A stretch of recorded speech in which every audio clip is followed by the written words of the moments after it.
Hai, Assalamualaikum warahmatullahi wabarakatuh. Kembali lagi di Dunia Kreatif Muslimah, tempatnya berbagai inspirasi. Pada kesempatan kali ini aku bakalan berbagi informasi tentang tanaman gulma air yakni enceng gondok.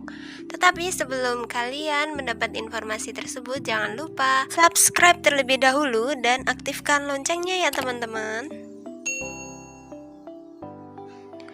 Enceng gondok adalah salah satu jenis tumbuhan air mengapung.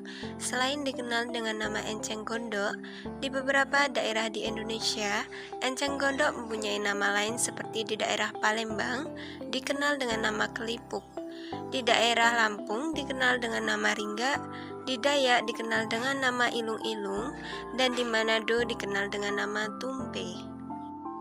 Enceng gondok pertama kali ditemukan secara tidak sengaja oleh seorang ilmuwan bernama Carl Friedrich Philipp of Martius, seorang ahli botani berkebangsaan Jerman pada tahun 1824, ketika ia sedang melakukan ekspedisi di sungai Amazon, Brazil. Enceng gondok hidup mengapung di air dan kadang-kadang berakar dalam tanah. Tingginya sekitar 0,4 sampai 0,8 meter. Tidak mempunyai batang, daunnya tunggal dan berbentuk oval. Ujung dan pangkalnya meruncing, pangkal tangkai daun menggelembung. Permukaan daunnya licin dan berwarna hijau. Bunganya termasuk bunga majemuk, berbentuk bulir, kelopaknya berbentuk tabung. Bijinya berbentuk bulat dan berwarna hitam. Buahnya kotak, beruang 3 dan berwarna hijau. Akarnya merupakan akar serabut. Habitat enceng gondok tumbuh di kolam-kolam dangkal, tanah basah dan rawa, aliran air yang lambat, danau, tempat penampungan air dan sungai. Tumbuhan ini dapat beradaptasi dengan perubahan yang ekstrim. Pertumbuhan enceng gondok yang cepat terutama disebabkan oleh air yang mengandung nutrien yang tinggi, terutama yang kaya akan nitrogen, fosfat, dan potasium. Kandungan garam yang dapat menghambat pertumbuhan enceng gondok seperti yang terjadi pada danau-danau di Afrika Barat, di mana enceng gondok akan bertambah sepanjang musim hujan dan kurang saat kandungan garam naik pada musim kemarau. Dampak negatif dari enceng gondok antara lain meningkatnya evapotranspirasi atau penguapan dan hilangnya air melalui daun-daun tanaman karena daun-daunnya yang lebar dan serta pertumbuhannya yang sangat cepat. Kemudian menurunnya jumlah cahaya yang masuk ke dalam perairan sehingga menyebabkan menurunnya tingkat kelarutan oksigen dalam air. Kemudian tumbuhan enceng gondok yang sudah mati akan turun ke dasar perairan sehingga mempercepat terjadinya proses pendangkalan.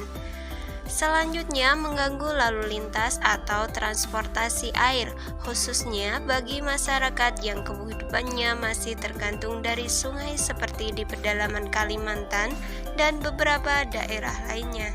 Adapun penanggulangan untuk tumbuhan ini, yang pertama menggunakan herbisida, kedua mengangkat enceng gondok tersebut secara langsung dari lingkungan perairan, yang ketiga menggunakan predator, yaitu hewan sebagai pemakan enceng gondok. Salah satunya adalah menggunakan ikan grass carp atau ikan kuan. Ikan grass carp memakan akar enceng gondok sehingga keseimbangan gulma di permukaan air hilang. Daunnya menyentuh permukaan air sehingga terjadi dekomposisi dan kemudian dimakan ikan. Cara ini pernah dilakukan di Danau Kerinci dan berhasil mengatasi enceng gondok di danau tersebut. Kemudian selanjutnya memanfaatkan enceng gondok tersebut misalnya sebagai bahan pembuat kertas, kompos, biogas, perabotan, kerajinan tangan, sebagai media pertumbuhan bagi jamur merang dan sebagainya. Namun teman-teman jangan khawatir tentang tanaman satu ini. Walaupun enceng gondok dianggap sebagai gulma di perairan, tetapi sebenarnya ia berperan dalam menangkap polutan logam berat. Rangkaian penelitian seputar kemampuan enceng gondok oleh peneliti Indonesia antara lain oleh Widyanto dan Susilo pada tahun 1977 yang melaporkan dalam waktu 24 jam, enceng gondok mampu menyerap logam kadmium, merkuri, dan nikel, masing-masing sebesar 1,35 mg, 1,77 mg, dan 1,16 mg. Logam itu tak bercampur. Selain dapat menyerap logam berat, enceng gondok dilaporkan juga mampu menyerap residu pestisida. Hore, akhirnya kita sampai di penghujung video. Jadi begitu teman-teman, manfaat dari tanaman gulma enceng gondok, kemudian dampak negatifnya, kemudian cara bertumbuhnya, ciri-cirinya sudah dijelaskan di awal tersebut. Semoga informasi ini bermanfaat untuk kalian dan saya akhiri. Wassalamualaikum warahmatullahi wabarakatuh.